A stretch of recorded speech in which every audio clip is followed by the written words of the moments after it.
Hello, my loves.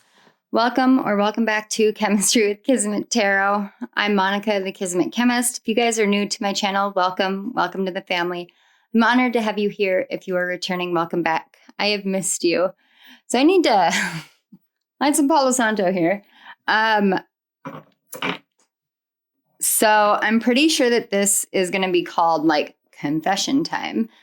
And I am sitting here and my head has been spinning and I have been having conversations with myself. And I was wondering, like, what is the point of this? What is the point of sitting down and sharing everything that is just like bombarding me? Why can't I journal it? Or just something, anything. Talk to my husband, talk to my mom, talk to my best friend about it.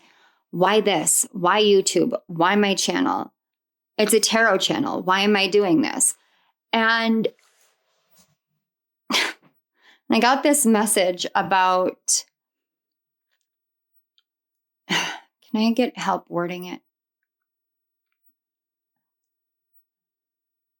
Sometimes when you go through certain things in your life that make you feel isolated and that make you feel alone, you can have a tendency to withdraw, to pull back, to hide away, to hermit. It's a challenge. It hurts. You don't want to be seen as weak. You don't want others to take advantage of this moment in time and any kind of candidness that you might have, any kind of transparency or intimacy that you might share. You don't want to be a target. You don't want to be a victim. You don't want to be seen as weak or incapable or disabled or any of these things. So you isolate and you feel alone. You don't talk about it. Not the depth, not the magnitude. You don't talk about it. You don't share it. And you yearn and long in your heart, in your mind, perpetually for someone to make you feel connected. So you don't feel isolated, so you don't feel alone. And at the same time, you're isolating yourself. And guys, we live in a day and an age where there are a lot of assholes on the internet. There are a lot of trolls. There are a lot of assholes. There are people who can't just let others be. They have to put their 2 cents in. They have to be negative. They have to attack. They have to send that kind of toxicity outward. And it's the technological age enables it. But if we focus on that as a truth, which it's a truth, but do we have to focus on it? There are multiple truths in this scenario. The other truth that exists is, while there are a lot of trolls out there, there are also a lot of people in the world that are accessible at the push of buttons in a way that hasn't been before. So if you're feeling isolated and alone and you're going through something unfathomable, or suddenly it's like all the lights suddenly turned on and you understand everything all of a sudden and it's too much. It's too much. Okay, that's the state that I've been. I've been in like this oversaturated overwhelm of clarity. And I know there are correlations that I can make with people's stories that I've heard along the spiritual journey where they have some sort of massive epiphany, awakening moment where they see on a grander level, on a grander scale. Like my brother had a vision of the world on a molecular level and it like rocked him to the core.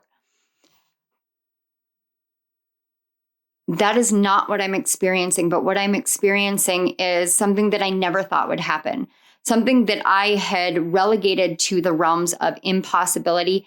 And now I am realizing that I've been channeling it for myself on this channel for a year.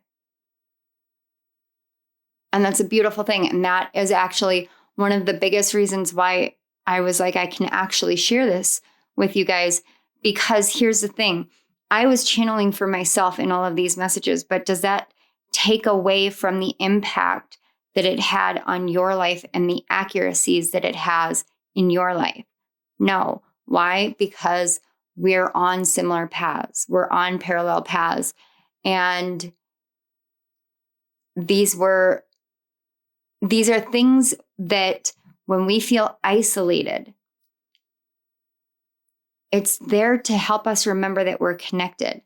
So why am I sitting here sharing this shit with you guys that almost doesn't make sense? Like I'm pussyfooting around the bigger issue here. Okay. Like for me personally, I'm pussyfooting around it. And I know I am. It's because I don't want to isolate myself in this situation. I don't want to feel alone and like I'm going through this alone. And it shocks me to my core that the day before I got the greatest level of clarity on my medical journey in my entire fucking life, I had a commenter on Rising Sign Messages who commented on a Scorpio rising video, who isn't a Scorpio rising, but felt called to watch the video, who has a different version of what I have and knew what I was talking about immediately.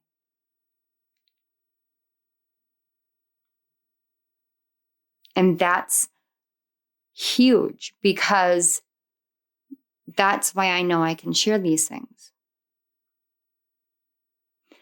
Because at any given point in time, there are a handful of people who are going to be brought to my channel or who will come across my channel and who will understand. My doctor yesterday looked at me and said, "This is Occam's razor." Not yesterday, 2 days ago. Shit, it's been 2 days. She said it's Occam's razor. Occam's razor, and the bastardized version of Occam's razor, the theory of it is that the simplest answer is the best answer. The simplest answer is the right answer. And every time I hear Occam's razor, I think of House, the TV show. And I think of a nautilus shell and cycles and circles and round and round. But the simplest answer is the right answer. At the same time, sometimes the simplest answer is rare. It's rare. It's hard to see. It's hard to find. All the signs were there.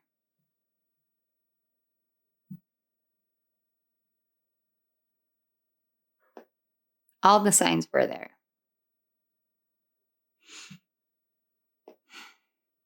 But we are a fallible species.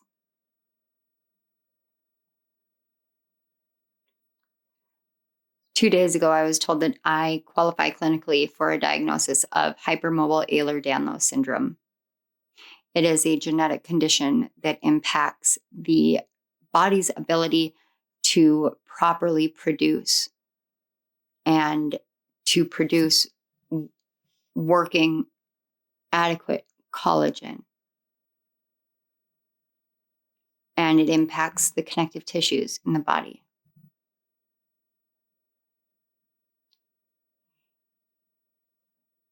13, almost 14 years ago, on my 22nd birthday, I had excessive bruising.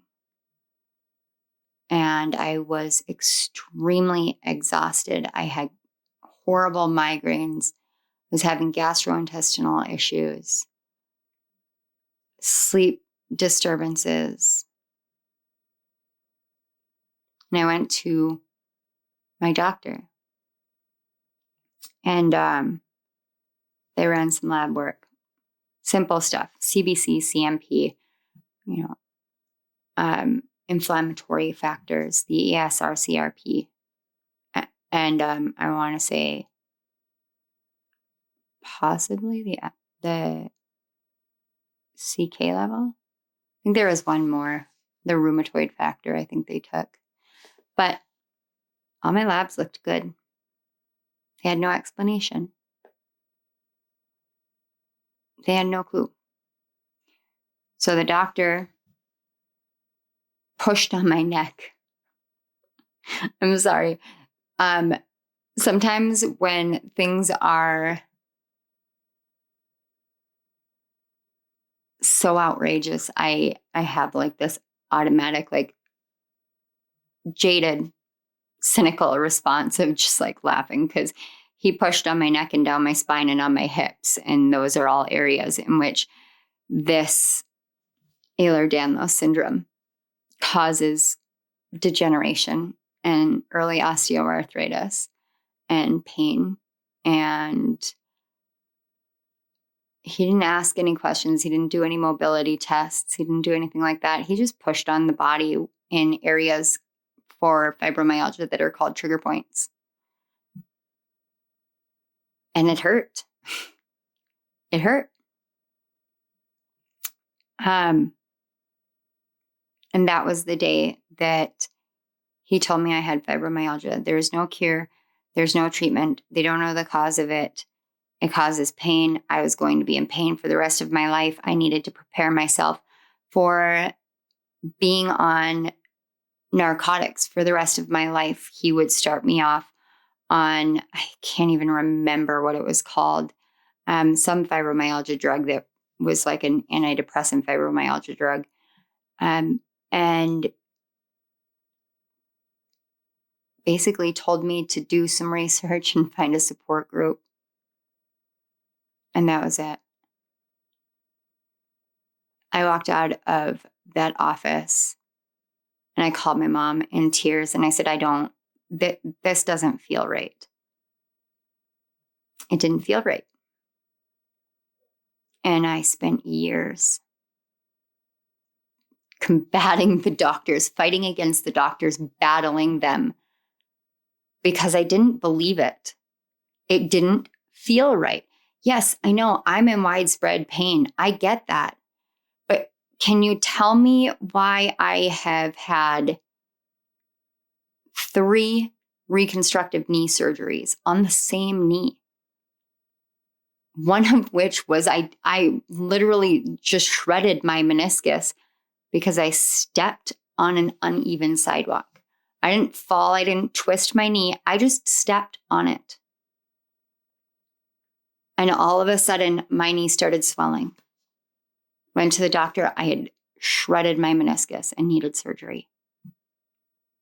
Every surgery I have had, save for this one, I don't get it. I don't get it, but whatever. I'm going to take it and take the win right now because this surgery recovery is beautiful. Every other surgical recovery I have had has been long, drawn out. I've had issues with internal organs, with my blood work. I have thrown post-op infections. It has been awful. Taken me months to recover. Months.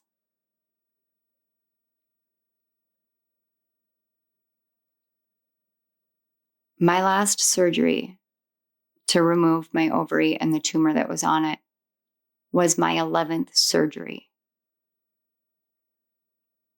I've had, on top of that, 2 bone marrow biopsies. They have biopsied a calcified lymph node in my neck. I had a tonsillectomy as an adult, which I don't suggest. I don't. I have had too many CT scans, too many x-rays, to the point that it's not medically safe for me to have those scans because of the radiation anymore.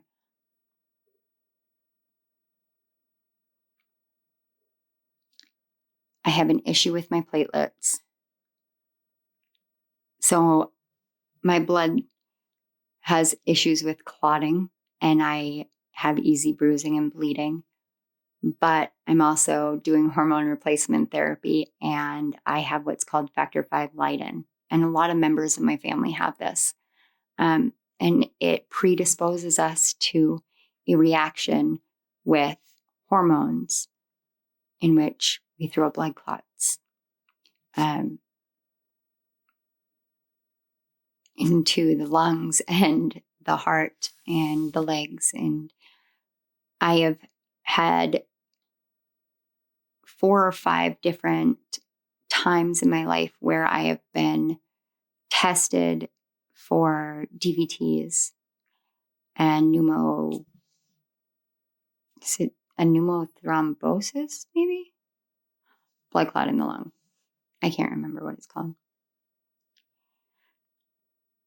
I used to have asthma, hyperinflated lungs. They couldn't explain why. I have degeneration in the lower 3 to 4 levels of my cervical spine with a narrowing of my spinal column. I live my life at a pain level of 8 on a regular basis. It's rare for me to say it's lower than that. And when I say it's lower than that, that means for a normal person, the pain would be debilitating. I don't remember a time in my life where I wasn't in pain. And I don't remember exactly when it was in my life that I learned how to mask it to the extent that I can, because you can't tell that I am in pain. But I just had to grab my shin because it hurts. It feels like it's being torn in half right now. My lower back is killing me right now. I did just get home from the gym. My neck is hurting.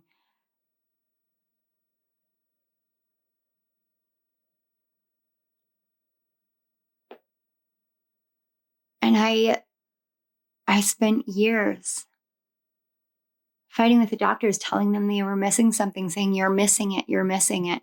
I know we're missing it. I don't know what we're missing, but I know we're missing it. And to me, it felt like cancer because it seemed to just eat away at my body. It just like, it hit so many different areas. And no matter what happened, my pain was always considered separate because of the fibromyalgia diagnosis. It was a separate entity. It didn't get included in anything. I had a knee surgery in 2020. My knee hit the dash during a rear end vehicle collision. And I didn't think much of it. It wasn't real bad at the time, but it took a few hours and the swelling set in.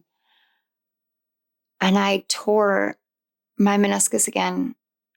And there were massive, massive cysts in my knee from chronically tearing my ACL, and signs of serious degeneration in my knee, and signs that I chronically dislocate my knee.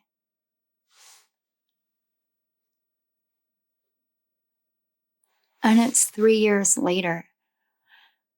And I am trying not to dive down that rabbit hole of why didn't the orthopedic surgeon think about something like this? Like, they are one of the primary specialties that you're supposed to have on your team because of this, because your connective tissues are weak and you can't strengthen them.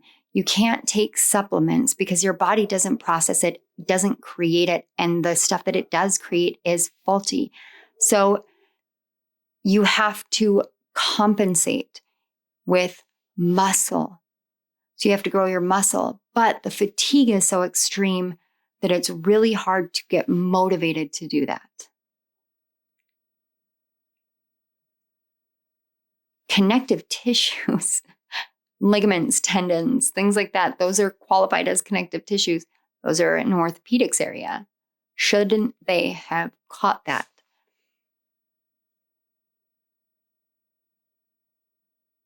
And I could wonder about the whys and the hows and why we're here. I could, but that would twist me up in knots. Like, it would twist me up in knots. And what would that do? It would victimize me. I would be victimizing myself at that point because I'd be sitting there going, well, why didn't they do this? Why didn't they do that? Do I have any control over that? Can I change that? The situation is what it is. It can't be changed. You can't undo what's already been done. What you do is you move forward from here. You move forward.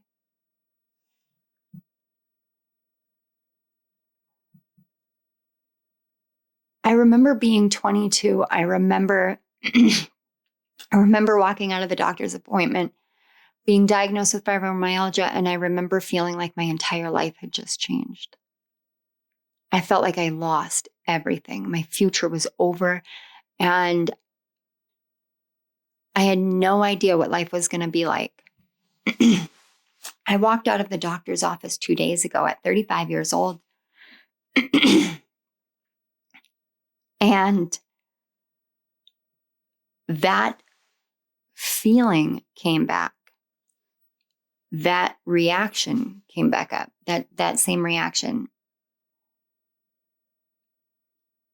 And I cried, but I cried for that 22-year-old version of me that did. She lost everything.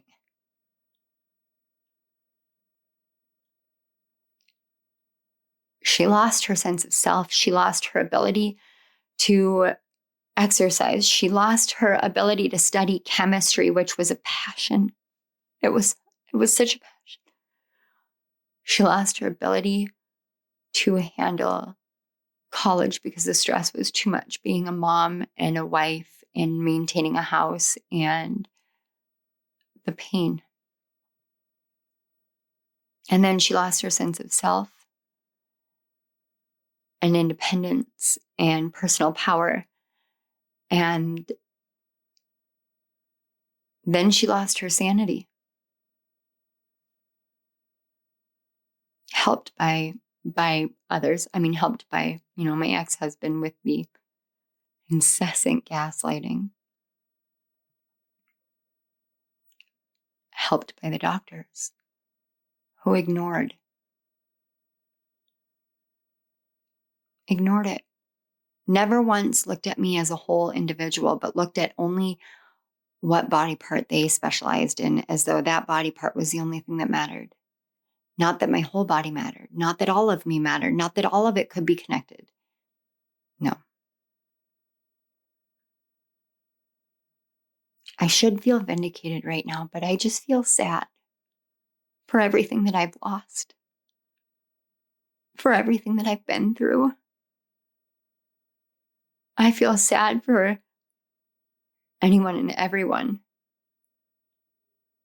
who has been in my place, who don't get diagnosed as a kid and go through these stages of breakdowns and degeneration until there's nothing left there's just nothing left. I keep trying to go back to when I was a kid and keep trying to connect with what I wanted to be when I grew up, but it changed so often. I wanted to be a doctor, and then I wanted to be a teacher, and then I wanted to be a lawyer. by the time I got to college, I was going down that lawyer track, and then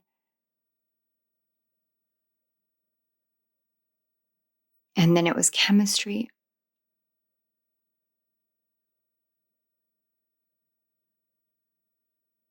And that was the first real, like, envisioned future that I watched crumble.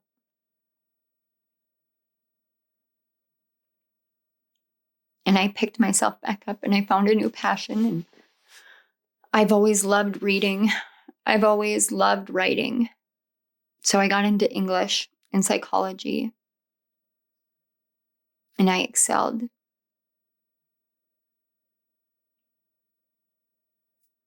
And for whatever reason, and I'm sure that it's spiritual, I'm sure that I chose it, I was at the peak.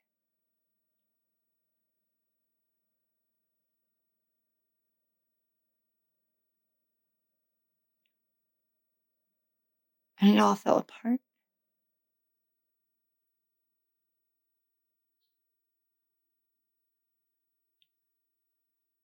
It all fell apart. And I haven't been back to college since, and I have seen how much of a struggle it is in the professional world to be taken seriously without letters behind your name and to be known as the college dropout. And then I tried working and I couldn't hold down steady employment because I kept getting sick over and over. I became a CNA and fell in love with it.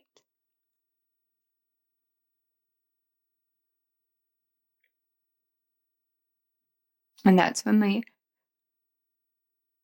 immune system got so bad.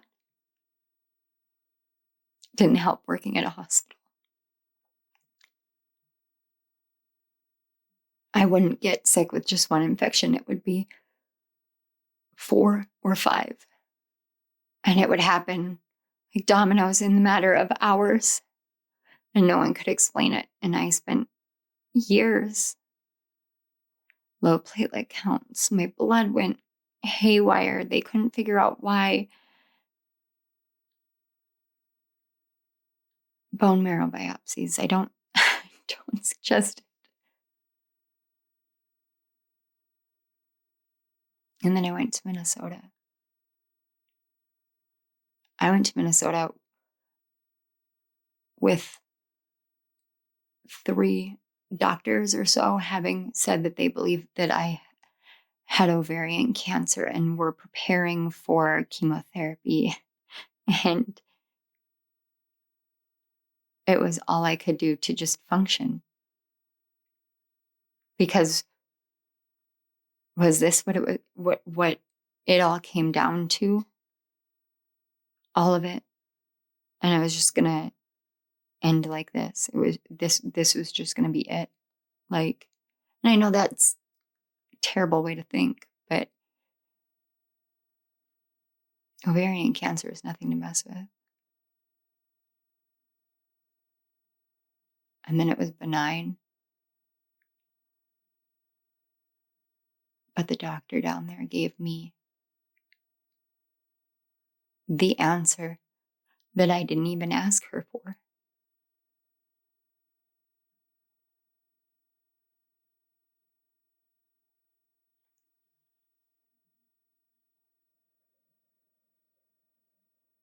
I have been talking and having visions during my readings of zebras, toy zebras, color changing zebras. The symbol for Ehlers-Danlos syndrome is a zebra. I've been talking about Occam's razor in my books and on my channel.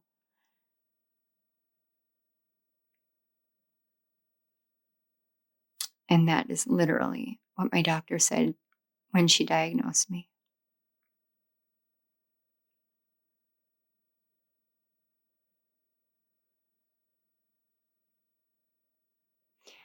And I am trying to wrap my head around the fact that I picked it all up, everything that was going to happen. I picked it up. But it applied to so many areas of other people's lives. And I think that's a huge silver lining and blessing in all of this, because it means that even though what I'm going through may not be exact for what any of you are dealing with,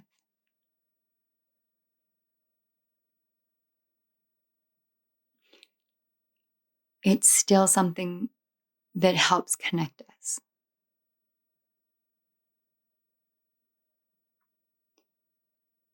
And I don't feel alone anymore. And I'm trying to adjust to a new reality where I know moving forward, I won't have to fight with doctors to believe me or to take me seriously or to hear me. I won't have to fight to matter. I won't be treated like all I want to do is get a dose of drugs, which I got to go on an angry tangent on this one just to feed that part of me. But I hate any kind of medication that messes with my consciousness. I don't like it. So pain meds that make my brain foggy, that make it hard for me to connect, hard for me to be consciously aware, I can't stand them.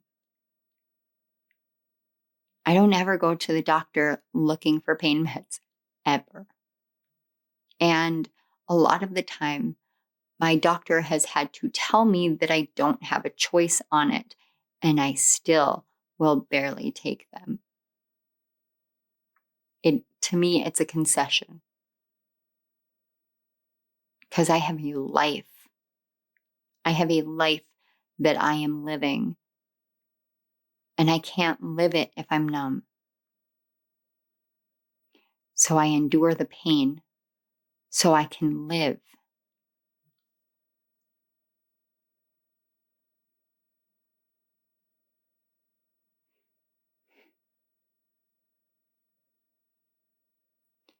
Sometimes you don't realize a dream is coming true when it does. I feel almost hypocritical right now because I talk about believing in the impossible as being possible. I talk about it all the time. I put myself in that category for a long time because of all the healing that I had done. I always believed that there was one cause of everything. I never believed that it would be found. I thought it was the most impossible thing ever. I would never get answers. I would never be able to handle this. It just would always be the same. And because I knew it was always going to be the same, I became resistant to doctoring.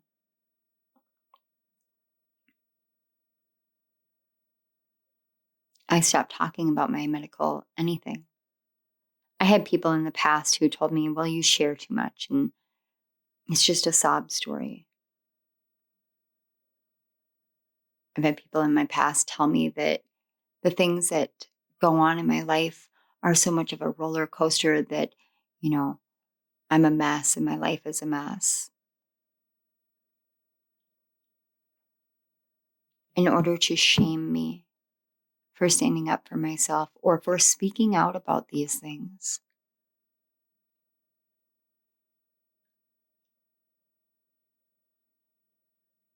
If you want to shame me in the comments, I'm going to be really blunt, get the fuck off my channel. If you feel like you need to attack me for sharing all of this, please.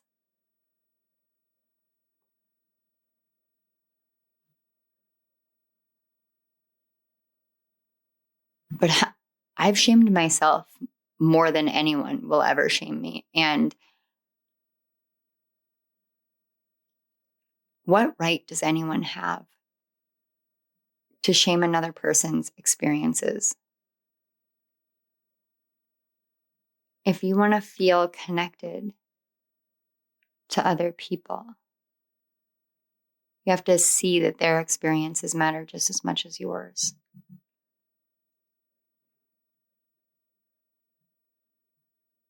It's taken a lot for me to share myself publicly after everything, and especially when it comes from people I thought were friends.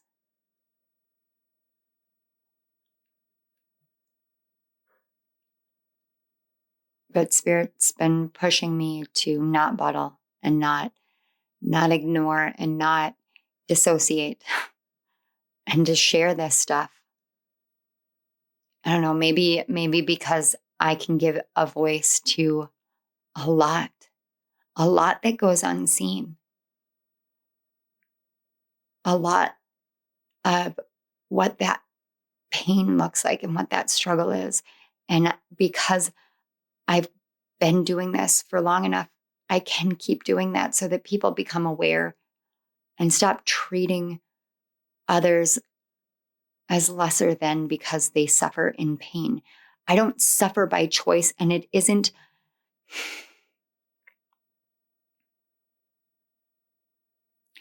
You cannot tell me on a spiritual level that I can just negate my suffering or get over it or move beyond it or heal it out using shadow work. We are living in physical vessels. My physical vessel chose to endure this.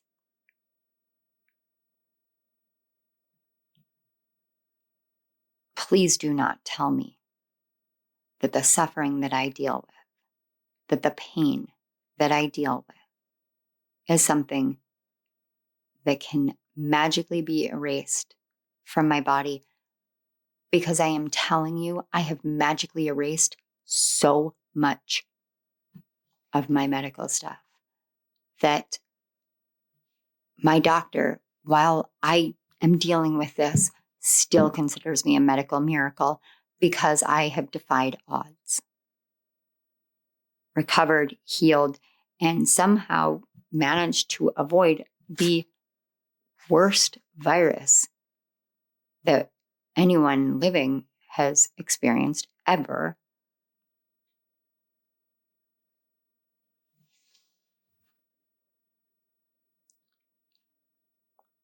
And I was the one that everybody thought, like, you can't leave your house, you can't do this, you can't do that.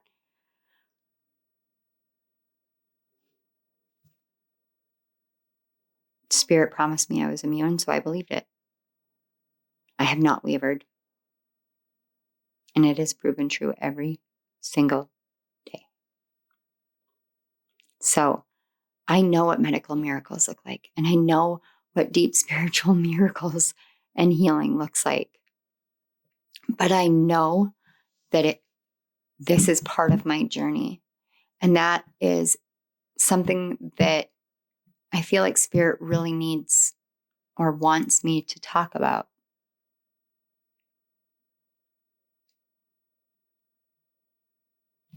We have so many people in the spiritual community who are fixers. I'm a fixer. But I 100% believe that anything that happens is something that I chose to happen. It's something that I chose to go through, and I believe it has a reason. I believe it has a purpose. In the past, this would have sent me into a spiral, and you guys probably would have never seen me again. But I have grown beyond fear. And I have grown beyond any kind of illusions at this point, because what I'm going through, if I can heal it out of myself, Spirit will lead me and it will be done. And I believe that 100% unwaveringly. And it is 100% irrational. And every part of me is like, oh my God, you're crazy. I have faith. I have faith.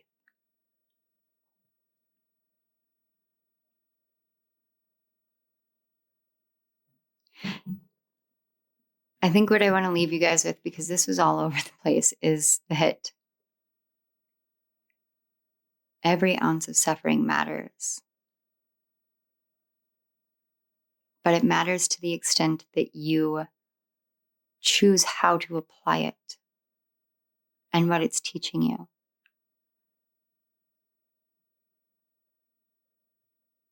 It matters. But it can show you a lot. If I have any different version of Ehlers-Danlos other than hypermobile, which they would go hand in hand because I have hypermobile Ehlers-Danlos. It's irrefutable. I just shouldn't be able to like move my arms in certain ways, and my kneecaps disappear when I straighten my legs, and my elbows disappear when I straighten my elbows. So it's like, yeah, I have hyperextension, extreme hyperextension, and I dislocate my jaw and knee regularly. And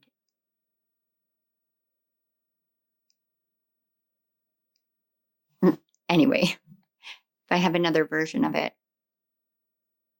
and I had this talk with my mom, that I believe it's because it's been in her family line, that this is on the mother's line. It could be on the father's line because my dad did have some symptoms of it. Very, very well could have been. And that's why we are testing for vascular, because he died of a cardiac event and his father died of a cardiac event, and both of them were in their 40s, which is on par for vascular EDS. But it's been missed or misdiagnosed. And it's genetic. And therefore, it can take what has been silenced, ignored, and put it into a realm of understanding and awareness and equality and fairness. And if I can be the person that does that for my entire family line, I can't find it in me to be upset. And I don't feel it self-sacrificial because I feel like I chose this and I can handle it. I am handling it. I am not unique in my strength. And I am not always strong. I have weak moments. I mean, you guys have listened to me break down in tears. If you haven't, go watch my full moon reading for the collective on rising sign messages, because I just pretty much sobbed through the whole thing.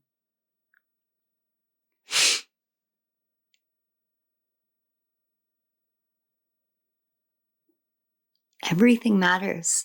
Everything is connected. I have never felt more like Spirit has my back.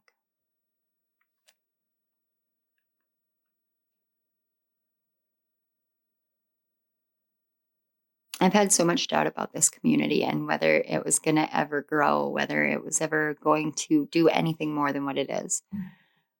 I've been in my head. I've been twisted up about it. But you guys are family to me. You guys get it. In your own ways, you get it. But you, just as I hold space for you, you have held space for me, and you have bridged to me multiple times. And that's what we're here for.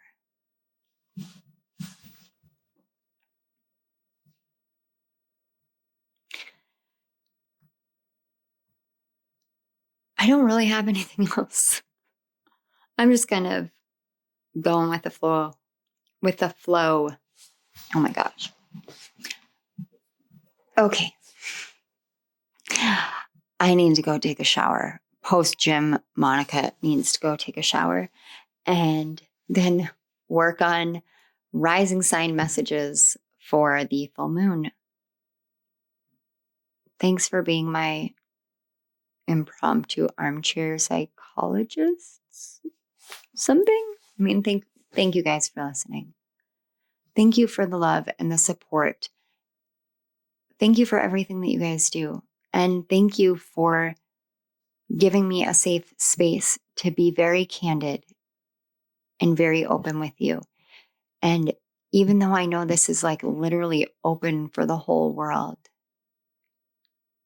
there's something that just feels so personal about it. I just literally was like, well, duh, I'm being very personal.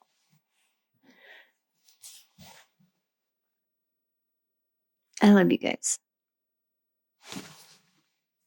Thank you guys for watching. I mean, I don't have anything for you guys. This is just a confession time. I am sharing me with the world, really opening, this is me opening myself up to attack because I know it's happened before, but I'm trusting that it's not the case. And that maybe this is going out because people just need to understand. I don't know. It's a really long message. Oh my God, I'm trying to end this. Okay, I love you guys. Bye.